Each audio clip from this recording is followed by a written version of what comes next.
اعوذ باللہ من الشیطان الرجیم بسم اللہ الرحمن الرحیم۔ السلام علیکم پیارے بہن بھائیوں، گولڈن لائنز میں آپ کو خوش آمدید کہتا ہوں۔ اللہ پاک سے دعا ہے آپ کو سے تندرستی اور عافیت کے سائے میں رکھے، آمین۔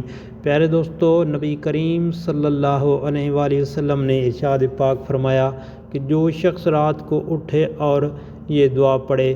دوستو، اگر آپ نے میرے چینل کو سبسکرائب نہیں کیا تو کائنڈلی سبسکرائب کر لیں اور بیل کے آئیکن کو پریس کر دیں، شکریہ۔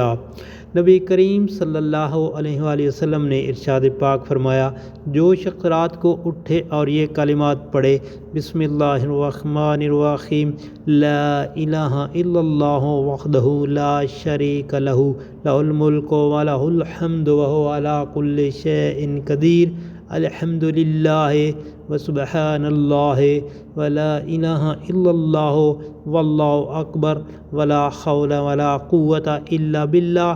اس کے بعد کہے اللہم اغفر لی، اے اللہ میری مغفرت فرما، یا دعا کرے تو اس کی دعا قبول ہوتی ہے۔